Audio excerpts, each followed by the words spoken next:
Hi, I've had a lot of inquiries from students and delegates in relation to the SQE1 exams.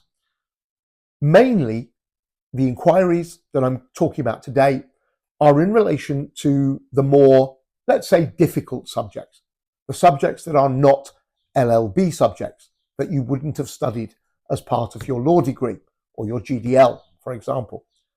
So the most important one, and the one that I get questions about a lot, is taxation.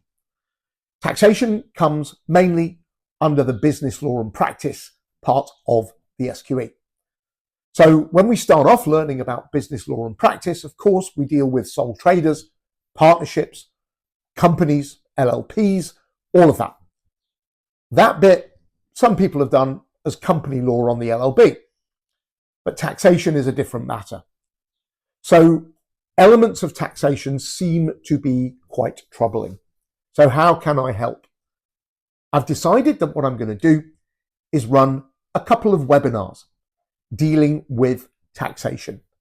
The chapters that are in the BLP book, the revised SQE book, and I'm going to go through those in two webinars. The first one will deal with taxation of a business in terms of trading profits and in terms of income tax. The other webinar, the second webinar, will be dealing with capital gains tax and corporation tax. So that's what I'm going to be doing in the near future. You can contact me, watch out for the dates for those, but those two webinars will be done as a series dealing with taxation. There'll be more to come, but this is what I'm going to start with because I think this is really, really important and I get a lot of questions about it. So what I thought I would do first and foremost, just to give you a little bit of a taster, is to take you through just a couple of questions on taxation, mainly to do first and foremost with trading profits. So in a second, I'm going to share my screen with you. I'm going to show a couple of questions and how we deal with those. In the webinars, I'm going to go through each chapter in detail. Each webinar will be roughly an hour and a half, and we go through each chapter, the first one, the second one, and then the other two on corporation tax and capital gains. So without further ado, let's go straight to those questions and give you a bit of a taster as to how we're going to do. Okay, so I thought we would go through just the first two questions of this particular chapter, and it's a chapter on trading profits. Now, first and foremost, what I would explain to you is that this is really all about sole traders and what I call old style partnerships, partnerships that are governed by the Partnership Act of 1890, not the more corporate style partnership. We deal with that later. So that's the start point. And then what we're going to look at is how do we work out trading profits? Well, first and foremost, let's look at the question. So in an accounting period, a company buys stock totaling 750,000. It sells that stock for £2 million. It pays wages of 100,000, other bills of 80,000, and buys new freehold premises and cars for 200,000 and 50,000 respectively. The question is asking you, ignoring capital allowances, which I'll talk about in a second, what are the company's trading profits? Well, trading profits, like all taxation, is based on an equation. And of course, it's very simple, really. It's income minus expenditure. Pretty much, that's what your profit is, of course. In any company, that's how you measure your profit. So this is asking you, do you know what is included in your income? What is included in your expenditure from a profit perspective? Now, when we're talking about trading profits, we're talking about normal income, chargeable income, okay? And what that means effectively is not capital. So we're ignoring capital. And by capital, of course, we mean longer term, more permanent income or investment.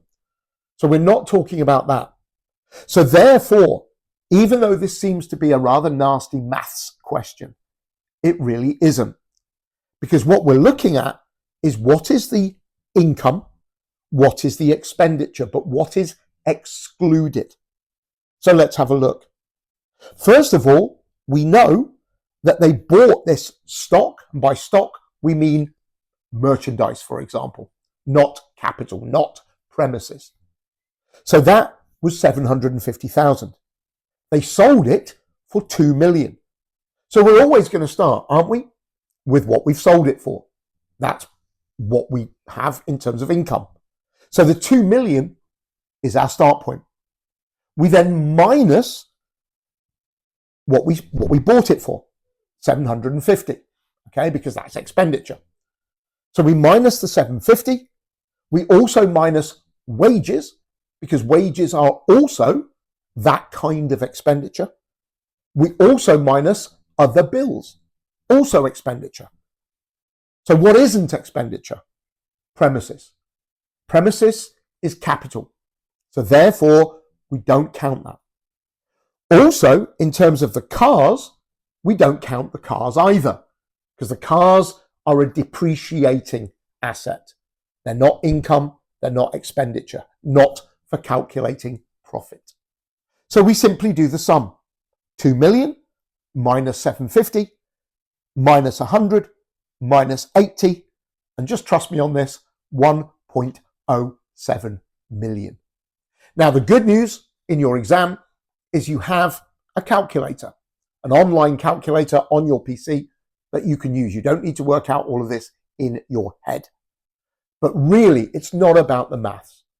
If you remember when you were at school, when I was at school a long time ago, if you were doing maths, what did your teachers used to say to you? It's not the answer, it's the working out. So this is similar in a way. You've got the answer already. So what's important is the working out. What is included? What is your income? What are your deductible expenses, as it were? And it isn't freehold premises, because that's capital, and it isn't cars, because cars are depreciating assets. So when you do the maths, it comes to 1.07 million. B is the right answer. So let's just move on. If we just go back, go back, because the first question says ignore capital allowances. So if you were doing the webinar with me, one of the first things I would explain is what are capital allowances. And capital allowances are deductible. They're deductible. We reduce them from our expenditure, from our income equation. The whole idea of this, of course, is to reduce our tax burden. That's the point. So we get an allowance for plant and machinery. Capital, if you like. Plant and machinery. But specifically, plant and machinery. In other words, what that means is your equipment and your machinery. So why, first of all, do we get a capital allowance? And again, I would go through this with you in the webinar. We get a capital allowance because government wants you to invest in your business. Now, it's a bit counterintuitive because the government are giving you a tax break here. And we'll look at how much in a moment. It's not massive, but it is something. And the reason is they're encouraging you to invest. So they're giving you a capital allowance tax break on that investment. So it seems like they're giving you a tax break on the one hand, but on the other hand, they're encouraging you to invest. And the idea behind it, of course, government never really do things that are not for them, as it were. So what they're doing is they're encouraging you to invest. And what that means, of course, if you invest, you're going to make more money. It's called a growth mindset in business terms. If you're going to invest, then you're going to make money. And if you make money, you're going to end up paying more tax. So therefore, even though they give you an incentive, they're going to claw that back when you actually make more money, more profit. So that's why. Now, you don't need to know that for the SQE, but I always like to teach so that you know why the situation is what it is. It helps you to kind of frame it in your mind. So we have a very simple question, but again, we need to know the principle. A sole trader buys new plant and machinery costing £2 million. So they've invested, but they have existing plant and machinery. And when we add it all together, that's called a pool of plant and machinery with a written down value of 1 million from the previous financial year. So again, in the webinar, I would explain what all of this means, but very quickly today, written down value means simply your existing value of your plant and machinery carried forward from the previous financial year. All tax is worked by looking at the year and the financial year and the tax year. So you carry over one to the other. So in other words, they've got a written down value, an existing plant and machinery of 1 million. And that's carried forward to the following year. But they've bought 2 million. So what is the equation here? Well, the equation is simply this. And all you would need to do is remember this. So government give companies, businesses, up to 1 million in each financial year, tax-free, on plant and machinery. 1 million on new plant and machinery. So that's your first allowance. So therefore, if they spent 2 million, 1 million of that is completely tax-free. We're not going to be paying any tax on that. There is a capital allowance of 1 million. But that leaves the other million. What happens with that?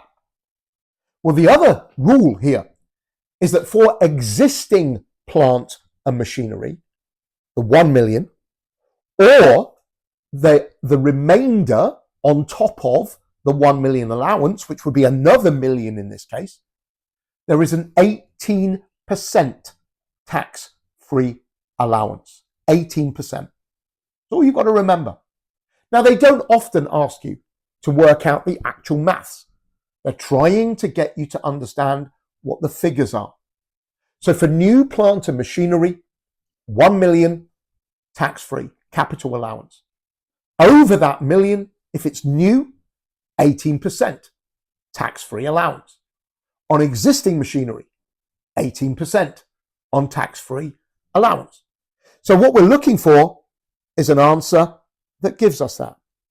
And I'm just going to skip straight to the one that is right because I've already explained it. D is the right answer.